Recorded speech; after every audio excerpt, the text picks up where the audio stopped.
a parent. Item 3, public participation. We've got one public forum item this morning. 5 minutes public forum from Genevieve Robinson, who will present regarding the drone project being implemented as part of SailGP next year. So, Genevieve, just checking that we've got you online and you can hear and see us. Absolutely, I can. Great. All right. So thanks for joining us this morning. You've got 5 minutes to make your public forum presentation to Council. So over to you. Thank you. Thank you, and hello from Dunedin, where I'm currently staying. So initially, I was actually quite shocked to hear that the Council had granted $50,000 to this project. And my talk today is basically just going through the reasons as to why that is the case. So on November the 16th, 2019, World Wildlife Fund New Zealand, or WWF, announced an innovation project with Maui 63 to help save the Maui dolphin, with a now estimated 53 individuals remaining. Well, in a media release, WWF requested assistance from the public and others in raising the funds necessary to develop and operating a drone project which was unproven, to the amount of $420,000, and it had to be raised by the end of 2020. Well, during an interview with the CEO of Maui 63 in October of 2021, Tane van der Boom stated, MPI gave their group $420,000, with the majority of these funds filtered through WWF. Sanford Fisheries gave $40,000. Moana Fisheries gave $20,000. No matter how this is looked at, analysed or questioned, the funds used to develop this project was paid for in full by fisheries, the very industry pushing Maui and hectares to extinction. So now let's shed a bit more light on this. Why would fisheries harness this opportunity to save a dolphin species when focusing on fishing methodology could do this overnight? To try and resurrect a whiff of international credibility, that's why. So during my interview with Tane from Maui 63, he openly admitted their group had probed Fisheries New Zealand in the wake of some serious international scrutiny and pending legal action against New Zealand fisheries. In 2020, Sea Shepherd Legal, a US arm of Sea Shepherd, announced its case against the US Department of Commerce, Department of Homeland Security, then NOAA Fisheries Group, and the Treasury Department of the US. It was due to failures of legal mandates to ban imports from New Zealand fisheries that were clearly driving Maui to extinction. Maui 63 admittedly in this interview of October last year said this was a chance to obtain the required funds needed. And it was a means of fisheries to redeem itself with a very clear PR public campaign, along with Moana and Sanford. Now, the science of aerial surveying is also flawed. Recent surveys of populations of the Hector's dolphins shows 15,000, whereas independent research shows 9.5. That's a clear difference. So this is where we need to discuss SailGP and the role Maui 63 has in pre-race mitigation measures for Hector's dolphins. In a statement from City Council and Christchurch, New Zealand, the Maui 63 cannot identify Hector's dolphins underwater. However, this review is about learning further about the behaviours of Hector's. Trialling the Maui 63 drone allowed us to look at what could potentially be seen in pre-race periods to assist in monitoring and tracking dolphins. Well, I put this towards Professor Elizabeth Sluton, who's been covering the Hector's dolphins for 38 years. She did a PhD on them and is a professor in them. She says this type of technology in aiding and spotting dolphins pre-race or mid-race was totally questionable. The problem is dolphins are only visible at the surface for about half of the time they're there. So they miss half of them every single time they use the drone. If the drone can only see 10% of the sailing area at any one time, then that's 5% of the dolphins. In March, there's around 20 to 30 dolphins in the Littleton Harbour at any one time. Picking 5% of that population is extremely risky. So my statement for today is I and many others feel very uneasy knowing that this city has granted $50,000 to Maui 63 in a partnership with WWF and the Department of Conservation, and the concept is lacking in both moral and credibility and totally unproven means of mitigation.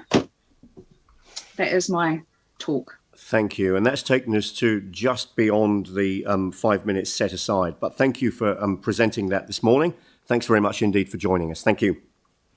Thank you. All right. So we now move to the next item, deputations by appointment.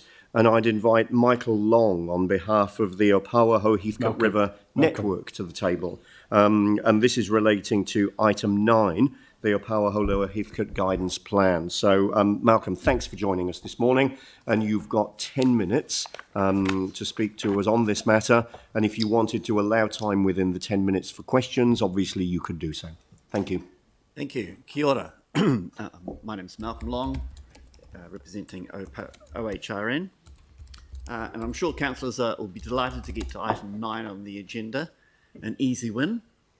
And it's probably rare, I would say, that the community brings to the council such a high-level plan, an integrated plan, that ticks so many of the boxes that the council has to tick at this time. It, for a start, is a positive community voice, created by the community for the council to use. It's in some ways an exemplar process that's been gone through here, perhaps even a starting point for participatory governance processes, which is a new way of developing plans where the community creates the plan, hands it on to the council to implement. This plan also recognises that the Opawaho Heathcote River is a taonga of the city. As the Mayor has said, a jewel in the crown. And at this time when water is so important, it's celebrating the river. It's also highlighting a commitment to the principles of Te Mana o Te Wai. And in the environmental area, this is obviously an important thing. It's also showing an understanding and an acknowledgement of the principles of Mahana Kai, how the environment and the people and the river together are mutually enhancing. What we do for the river improves things for the environment and for the people. What we do for the environment improves it for the people and the river. This plan also has a novel organising structure, the cultural and framework. And we've found this a very useful thing, and we would encourage the council to consider using it in other planning. It's a very useful way of looking at the whole in parts. This plan also demonstrates some really good joined-up thinking by community groups on the ground that have the inside knowledge and some of the expertise to know how these things fit together. And this plan also allows for reduced wastage and reduced wasted effort by the council in its implementation of its own planning through better coordination and integration of all the actions, saving money along the way. And saving money has never been more important. And also, this plan creates environment restoration gains to assist with water quality and biodiversity and recreational use of the river, and it also addresses peripherally climate change and adaptation to that. And it also comes with some pretty pictures to help with the big words as well. So all the council has to do really is two things. Respect the community voice that's produced this document and help implement it. And there are three ways of doing that. The first way is today, it would be great if the council could not just receive this information, but to endorse it, to show some respect for the community voice that's produced such a useful document. The second thing the council could do would be to encourage the chief executive to appoint a small group of high-level staff, perhaps from Parks, Three Waters, Heritage, Transport, to look at the annual plan and see what immediately could be reprioritised or changed or included to start to implement this plan. And then to further, and perhaps more importantly, identify things in the long-term plan that could be reprioritised, changed, included to implement this plan. And the third thing that we'd encourage you to do is to recommend to the Waihoro Spraden Cashmere Community Board that in their planning for their next term, they would continue this exercise of a guidance plan for the rest of the river, so that the whole of the river is covered by a guidance plan. We'd like to thank the Waikura Community Board for facilitating and achieving what we think is an excellent piece of community action, and we recommend that you endorse it. Thank you for the presentation. That has left some time for questions, if indeed there are any questions. No questions, just checking with the people online. Nope, no questions. All right, thanks very much indeed for a very clear presentation and for your support of the work. Thanks very much indeed. Thank you.